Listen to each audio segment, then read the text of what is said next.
What's going on, everybody? Welcome back to another episode of JaAR. JaAR, for those of you that may be new, stands for Joe. And Amy. Review. It's our weekly show where we review the magic stories as they're posted on Wizard's website. And for real this time, we are finally here to start reviewing the Dominaria stories. Yay! We can actually review magic stories Finally. again. It's been a little while. We've had content in the interim. If you've missed it, you can feel free to go back and check that stuff out. It's on the channel, I promise. Please do. But this week, we are here for Return to Dominaria, Episode 1 by Martha Wells. Yes. And my quick review at the beginning of this is, you shouldn't be surprised. We're back on Dominaria. We're going to be here for a while. And this is Magic's home plane. It's their 25th anniversary. They have a new writer, and there are no issues. I had no problems with this. It did a great job of setting stuff up. We'll talk more in depth about it, but the quick review at the beginning is just for us to say, yes, it was good. If you haven't read it, go read it, and then come back here and listen to our analysis. As we say, we review, we do not summarize. Do you agree with my assessment of the story? Yeah, it was damn good. I don't know. I think I was trying not to get my hopes up, so I wasn't expecting that, I guess, but I genuinely didn't know what to expect, but we'll get into the full review in a second. But so that's our quick read in the beginning. Go read the story if you haven't already. It's definitely worth your time. And then come back here and hang out with us and talk to us and tell us your thoughts and opinions and, hear ours, etc. So on to the full review itself. I'm excited to get into it. I was not sure what to expect, to be completely honest. I don't know that I was worried. I think... Sorry. Let's start by saying last week, 2 weeks ago or 3 weeks ago, we talked about Martha Wells, the author of these stories. And one of the things that we mentioned that we found out, which we thought was really cool, Amy especially had kind of keyed in on this, was that something that Martha does for her own novels that she writes is she puts up an excerpt, a preview, if you will, of her stories on her website. So that maybe you don't know if you want to read a particular story of hers or not. That makes sense. And so instead of, thinking that you might want to try to pirate it or just read a summary online or something, or go to a bookstore and read the back of the book and then still not really be decided as to whether you want to read it or not. Yeah. So you just take the time to read it, a bunch of it in the store, and then you don't buy the book because you've already read a portion of it. Any and all of those things similar to that are uncool, first of all, if you needed to be told that. Very uncool. But second of all, now you get a flavor of the book, you get a flavor of her as a writer by getting those excerpts, which that's really cool. That's a really cool concept, it's a really cool idea, and with her being the author, something that we've really never seen before, that was done for this story as well. Right. And so there was a preview of this story that was put out yesterday. And by preview, I mean it was the first of the three different sections of this story, because it was broken up into Roman numeral 1, 2, and 3. Roman numeral 1 and 2 were a little bit shorter, 3 was much longer, but Roman numeral 1 was what was shared with us yesterday, pictures and all, and then 1, 2, and 3 were all shared with us today. It's very cool to see Wizards being willing to do that, to kind of acquiesce to the interests of their writer that they have for these stories, and I thought it was a really nice touch. I liked it a lot. Do you agree? Did you think it was a nice flavor or taste, or...? Yeah, I guess. Okay. I thought it was nice. I thought it was a good way to hype it up, because we found out, here's the excerpt, the full thing will be out tomorrow, so be ready for it. And, as we also learned, if you follow... on Twitter, if you follow the Wizards employees on Twitter, or if you check Daily MTG, I'm sure you also found out there is supposed to be another one of these stories tomorrow. We filmed this the day it comes out. It comes out the day after, so if you're watching this the day it came out, there's a new story out today. Yay! And if that's true, if that has not changed, then guess what? You guys are probably going to be getting a bonus episode of JaAR. So stay tuned for that. We'll talk more about that as it gets closer. For this story, that excerpt was, as I said, Roman numeral 1 of 3, and it was short. It was very short. It described the Cabal, the somewhat internal workings of the Cabal. It gave you a little bit of a taste. You met some of these different characters like Sadaj, who seemed to be the leader of the Cabal in that area, although we all know now that they worship Belzenlach, which we knew previously but relearned in this story as well, that is Liliana's final demon as well, that is on the plane. So that was a big deal. The Sadaj was given the black blade that was used to kill an elder dragon previously, which is awesome, which he was then going to go give to Belzenlach, but the whole thing with the Cabal is that Belzenlach has done everything big and important that could ever have possibly mattered, so Belzenlach was the one who did it, even though he wasn't the one who did it. Right. If you're curious... Belzenlach is the one to get all the glory because Belzenlach. Yeah. Well, and if you haven't seen them yet, yes, clearly. You should know. Belzenlach. If you haven't seen it yet, go check out the memes, because Belzenlach has done it all. So, are there lots of memes of it? Oh yeah. You can go find out. You can go online yourself and find out all the different things that Belzenlach has totally done. Okay. Now I gotta check. Then we move on, and I thought You're it was hoping that there's like a bathing suit jet ski moment. You know. Here's the other cool thing. Then after Roman numeral 1. Learning about the Cabal, we move on to Roman numeral 2. And in Roman numeral 2, we get just a little taste, just that little itty-bitty taste of the first character that we have not seen since our last trip to this plane, or from this plane. We have JaAR. And we have JaAR as well as Hadi, which is her, assistant artificer, with Ziva and other Vodalian merfolk. I want to get all these names correct here.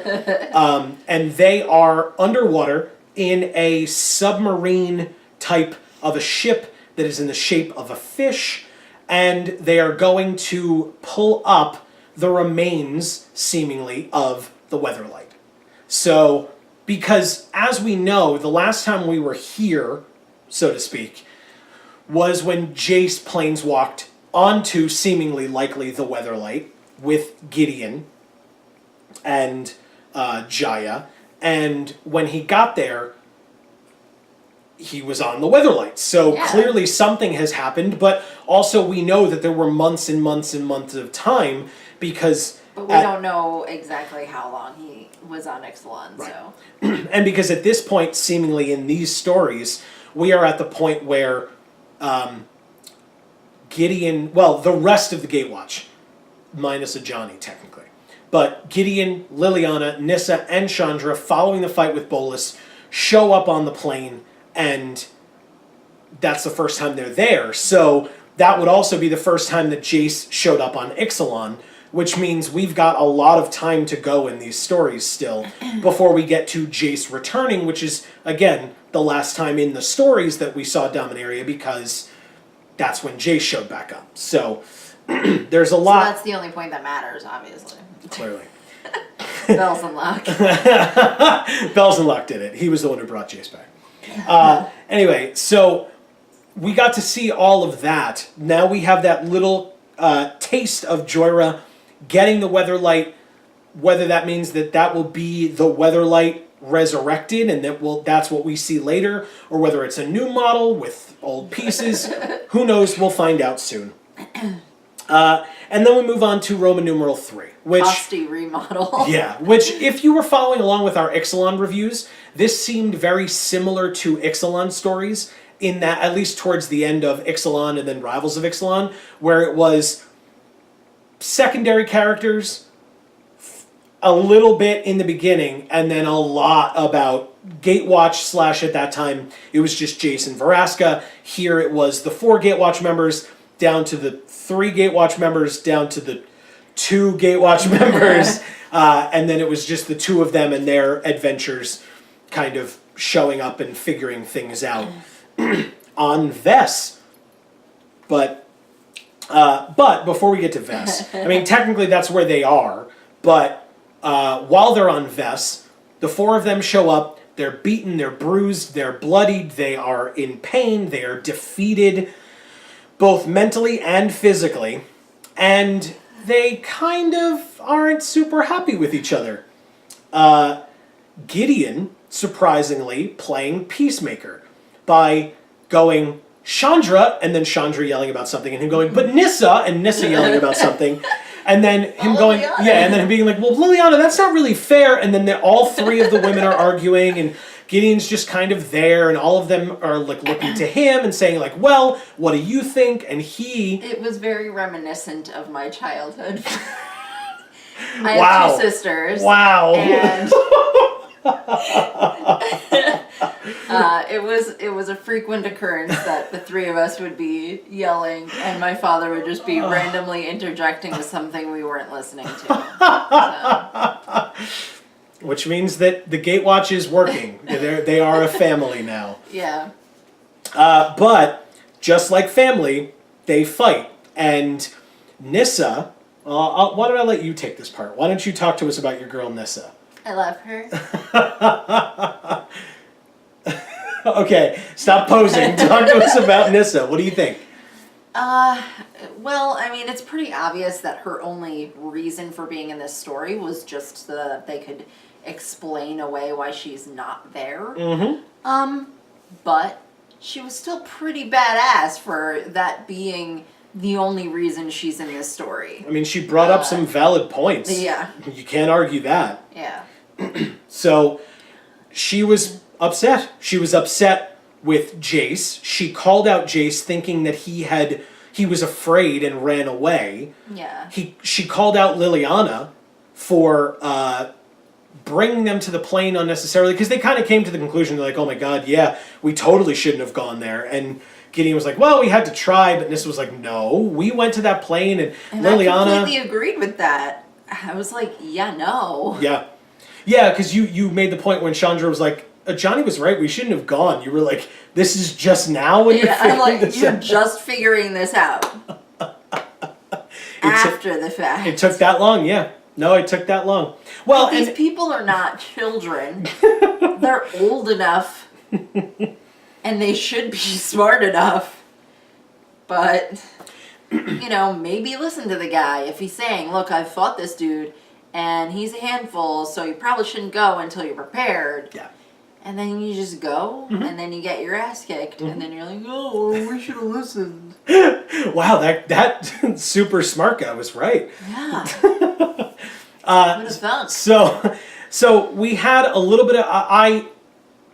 I enjoyed seeing the Gatewatch back. I enjoyed seeing their classic interactions with one another. You enjoyed them talking nicely about a Johnny. I did. He's your favorite. I did. A Johnny's pretty sweet. I'm just glad Nissa was in the story at all. Yeah, just rub that in. A Johnny wasn't in the story. No, I get it.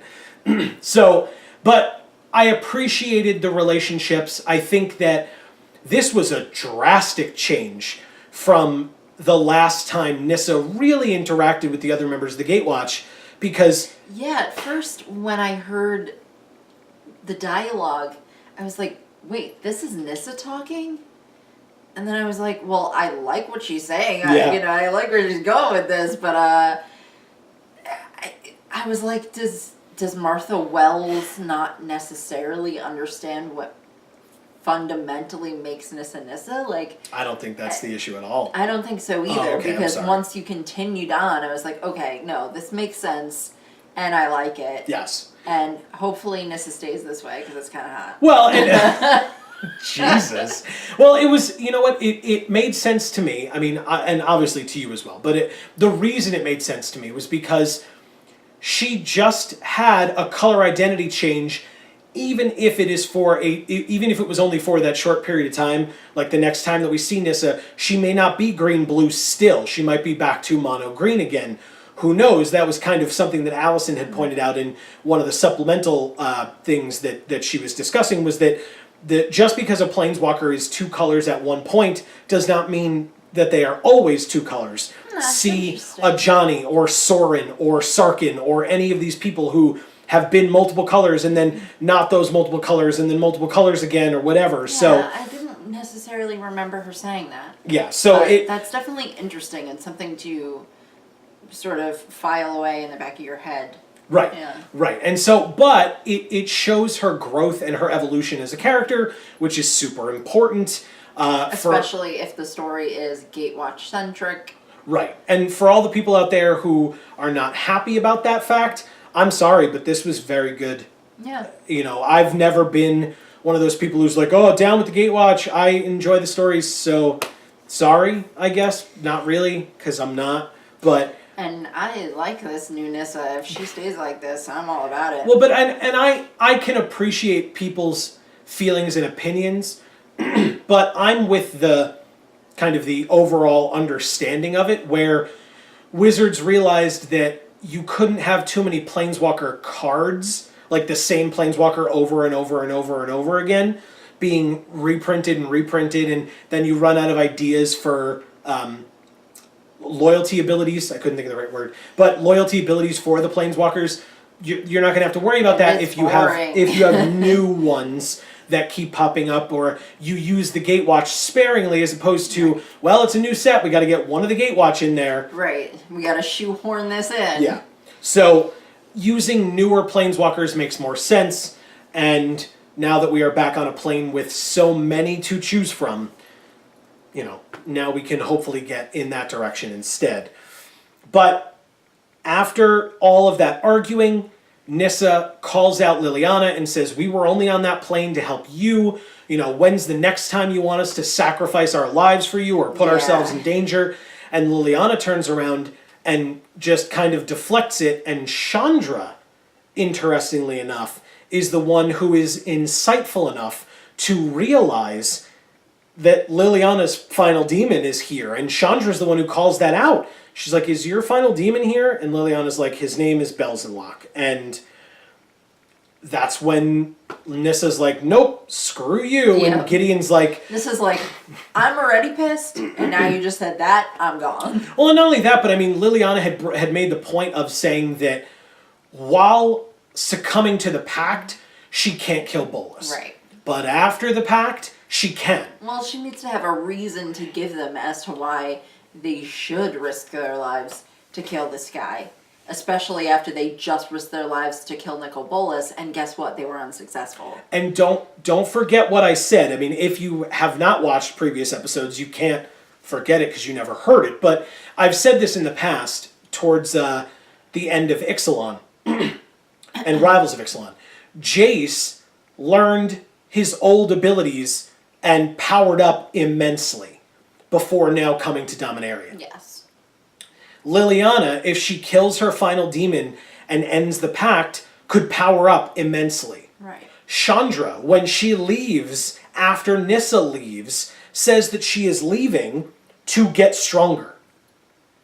And that she's not quitting the Gatewatch, but that she needs to be stronger because she blames Bolas winning on herself. Right. Despite the fact that she used fire on a fire-breathing dragon. Right. Anyway, all of that aside, she went to go get stronger. Liliana is trying to get stronger. Jace has already gotten stronger. Right. That is all, those are all Gideon things. is injured. Gideon is being healed, hopefully, by Liliana.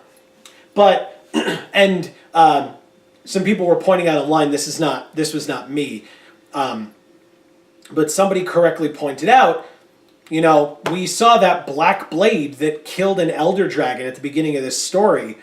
And two things I'll point out here. One that I say all the time, and the other one that, you know, again, is not an original idea from myself, but from what I was seeing online, who of the Gatewatch 5, or even 6, is the best to wield a blade?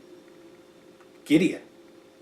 So... And he lost his Searle. He did lose his Searle, which I had forgotten, or had not realized. I don't think that I realized that either. No. So now without a bladed weapon of some kind, I wonder where he's going to get a bladed weapon from. Oh, right, and he's going to use it to fight Nicol Bolas. Right. But it is a black blade. It does hurt Sadaj to the touch. when he touches it. So it'll be interesting to see if Gideon can wield the blade and if he will be able to purge it of that dark influence, or if he will just kind of deal with it, if it'll corrupt him in some way. Maybe his invulnerability will allow him to wield the blade. Maybe. I mean, that's probably a little exhausting to do that constantly, focused on that one point of his hand as he's holding it, but I don't think he would have to. He has to direct the shield in one position, so it would probably be on his hand. So that does kind of suck. Yeah. But regardless, so that's, I mean, we don't know about Nissa yet, because Nissa left to go to Zendikar, seemingly, from the art and from what she said. She went to Zendikar. We don't technically know where Chandra went. And so with all of that, we have to kind of look at all of these planeswalkers from the Gatewatch improving and attempting to ready themselves for the next fight against Nicol Bolas, which, if we're going back here, this is Ravnica. If we're going back here in the fall, like most people suspect we are, that seems to be where that final encounter will occur. And we will see what happens then. But, back to this story. That doesn't really leave a whole hell of a lot. I mean, Nissa left, as we said, but she quit. She said, my watch is over. And she bails, because Gideon says, you took an oath. Nissa's pissed off. She bails. She leaves. She's like, Zendikar is more important than this random crap you guys are giving me to do. Right. So. Well, she said, I can't be around going to all these other planes trying to figure stuff out while my home plane hasn't been fixed yet. And then the art that we see is of Nissa kind of standing on her home plane of Zendikar with her sigil on the ground that she had used to rejuvenate the land following the death of the two Eldrazi Titans. And if you looked closely enough at that piece of art, there's a crack right down the middle of where that sigil is with a little bud coming up out of the ground, because that whole area was a barren wasteland following Ulamog and Kozilek walking through there and ruining it. So this is a sign of life coming back to the plane thanks to Nissa's magic of sealing that area. And now she's back, possibly to attempt to cultivate that magic. Now, Liliana seemed to have a plan. Liliana seemed to have a plan for what she anticipated Nissa would do in fighting off Belzenlok by saying, well, you'll just raise all the tree folk of the Yavimaya over there and fight Belzenlok where he is and take down the Cabal in that area, and it'll be great. And then Nissa leaves, and Liliana's like, all right, well, we're not totally screwed, although I'm still pissed about it. And then Chandra leaves, and she's like, okay, now I'm real pissed, but at least we've got Gideon. Wow, he's hurt. And that's when she realizes that he's really injured, and that that's when she's like, fine, I'll heal you. And which I thought was perfect, because they're invests. Yes, and then that's when we get to kind of the end of the story and the kind of the twist ending of this one, where you have her reminiscing about her brother Jozu, which is good, because for those people who were not around during the Magic Origins story, they may not know who Jozu is, and they may not fully understand that Liliana was a healer, dabbled in necromancy, raised Jozu in that way. He was a zombie, and then go from there. But it gave you enough of a background to understand why, by the end of the story, when she found out that Jozu had been raised as a lich by Belzenlok to control his army, why that was such a big deal, and that it wasn't just thrown out there for you to be like, wait, who's Jozu? Why do I care? There was that little bit, but as there was a bit of a backstory before it. And I totally called that it was a trap. Like when she got to the house, to her old manor, and she was like, "There's no way this wouldn't be in ruins right now. Like I know this has been magically enhanced somehow." It was like, yeah, it's a trap, you dumbass. Get out of there and go save Gideon. And she just walked right in like, oh, the memories. Well, and she was able to see the remnants of the necromantic circle that was there. Like, I get wanting to see that, But it specifically said that the door was wide open. It's true. How more blatant could you be about the fact that it's a trap? Yeah, and if it was Chandra, it would make a little bit more sense because she's a naive girl.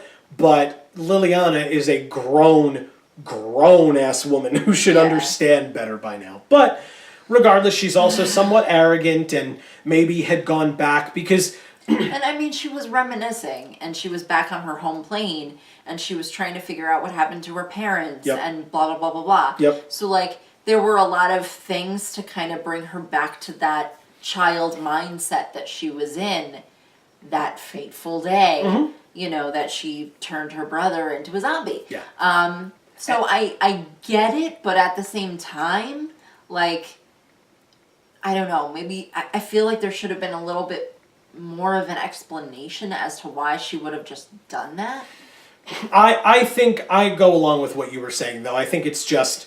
She was back to being that young person. It's the first time she was back. She needed to figure out what was going on. It was a traumatic situation. And that kind of took over. That's where I lean, and I think that makes the most sense. I think that I like the fact a lot that Gideon and Liliana are the only two left. I like that a lot because those two are not a good team. And yet... they need to be. Right. And so that's another way, right? You're talking about all the Gatewatch getting stronger. They also need to start working as a team as well. And sure, there's a lot of sexual tension between those two. We've said that many times. And I think turning that like constant hatred that Liliana shows outwardly towards Gideon into a mutual respect will do a lot for their working relationship, if you will, that they need to have going into these fights, because also seemingly it's just the two of them against Belzenlach. I mean, again, they're probably going to gather some more allies here on Dominaria, maybe some familiar faces, but still... It's also important because you have to realize, taking yourself out of this specific story, I mean, look at the landscape that you have right now. Gideon is the only one who's left in Liliana's corner. Yeah. Jace no longer gives a damn because he realizes that Liliana's been mistreating him all along. Well, because he found someone who actually cares for him. Exactly. Nissa told her off and left. Yep. Chandra said, I know your demon's here, and that's basically the only reason why we're here. And Gideon's like, no, but Nicol Bolas, and you know, and all of these things. And she's like, no, I gotta get stronger, bye-bye. You know, so Gideon's really the only one left who even cares about fighting Liliana's demon and doesn't hate her because of it. You know, because I think if the other two had stayed, they would be very upset with the fact that they have to kill this demon first before they feel like they can go and defeat Bolas. Yeah. Yeah, and I think Gideon was really the only one who was like, okay, this is a good idea. Yeah. You know, like... Well, and because I think Gideon believed, whether it's because it's true or not, I'm not sure, but Gideon believed what Liliana said, which is that if you help me kill this demon, then I will be powerful enough to actually, you know, put up a fight against Bolas, which... Well, the thing is, I don't know that the other two didn't believe that. I just don't think they cared. Yeah, because I think they were like, but what are you actually here for? Right. Which is fair. Which is fair. Or they were just like, hey, you know, I'm not here to be your errand girl. Yeah. You know, I'm here to actually help the multiverse. Yeah. And I think that they still felt, regardless of the fact that Liliana would get a lot more powerful without Belzenlach controlling her, I think they just didn't care. They felt that it was still just what was in her best interest, not the best interest of the multiverse. Right. Right. And so, but I just thought it was interesting because the whole way through, I mean, even with the burgeoning romance that we kind of saw with Gideon and Chandra, Gideon still flat out sided with Liliana here and kind of apologetically sided with Liliana. He was like a little timid about it, but he was like, well, it's probably best if we help her so that, and that's when Nissa like flared up and effed off and went to Zendikar and quit, right? There's a huge difference between what Chandra did and what Nissa did, seemingly. Because Nissa was like, my watch is over, whereas Chandra made a point of being like, I'm leaving too, I'm not quitting, but I need to go get stronger. So, like I said, it's likely that we will be back tomorrow with a follow-up to this story, part 2. I did want to point out a couple of things broadly about this story, and not content specific. I think that it's interesting, and I don't know whether this is a continuous thing, but this was called Return to Dominaria-Episode 1. That was the name of this story. They seem to have done away with episode titles, or story titles. That's fine. It's being done by a novel author, and so these are chapters of the book, right? That's how we're supposed to look at this, which is fine. Yeah, but I mean, chapters often have titles. Not necessarily. Not with all books. Sometimes. That's Sometimes. What I'm saying. Yeah, I'm sorry. That yes. often happens. It's obviously not all the time. Correct. No, but it does happen. Yeah, I don't hate it. We will see. I think that I kind of hate it. I think that I used to really like finding the meaning in the titles. Fair. What I was going to say is I think that if it saved Martha time in not having to try to come up with meaningful titles for 12 different stories in a row, to me, if that was the case, then that's fine. It would have been a nice touch, I won't deny that, but I don't miss it. Like, I'm not sitting there being like, bring back the titles, I'm not sitting there going like that either, but I do miss them. Okay, fair enough. But again, we don't know that it's staying that way. That's what it is this time around. Correct. So we'll see. Correct. Now, as we mentioned in our introduction to Dominaria Reviews video, which was last week's video, which will probably be up on the screen towards the end for you to click on, if you missed it, we had read or been reading through the Time Spiral novel, which was the last set of novels, Book the one. trio of novels. Yeah, it was book 1 of 3. Well, it was Time Spiral, then Planar Chaos, then Future Sight. So we read the Time Spiral novel. And I have to say, this story, whether intentional or not, was reminiscent of the novelizations, if because, and I believe it is from the influence of a novelist writing the story. I could be wrong. But my takeaway was there was a lot more flavorful description of the surroundings in this. Mm-hmm. In the past, it was kind of broad and overarching, which is fine for a newer plane because you want to give people the flavor of, well, in this area, it's a desert, right? So you get a little bit of information about the desert, but it's not flowing dunes of sand going down and dipping into sand valleys and the wind blows through and you don't get all of that detailed description because you don't need it. Right. On this plane, you want to have that kind of detail because people have been here already. Right. So they understand, so they, for 2 reasons. One, most people understand the overarching aspect of these places, but in relation to Benalia, for example, and Vess, it's different. Right. It's been changed because of the Cabal. That comparison needs to be able to be made. Correct. And so that depth and that description that is being given is much better handled by a novelist than by a short story writer specifically, because, in my opinion, of course, that's all it is, because you get that depth. And so while you could argue that not a lot happened in this story, a lot of information was given. Right. And it's the first story, so you have to have some background. And things still happen. I mean, you can walk away from this story going, Josu's a lich, Nissa's gone, Chandra's gone, Liliana's backstory is being fleshed out and beginning, right, which allows you to say, okay, makes sense. A lot of people had predicted it. We're back on Dominaria. It's where Liliana was born. It's where she grew up. this is going to be... Which Gideon, I'd like to kind of find out how much of this information Gideon already knows, because I feel like, I don't know, when we read this story, I feel like there were lots of situations of things that he should not have known, and that he probably would have, like, been inquiring about. Yes, well, the one that... And he didn't. Right, well, the one that I keyed in on was when the little girl was like, oh yeah, the manor, and the brother, the dead brother, and the young crazy girl who ran away or whatever. The evil daughter.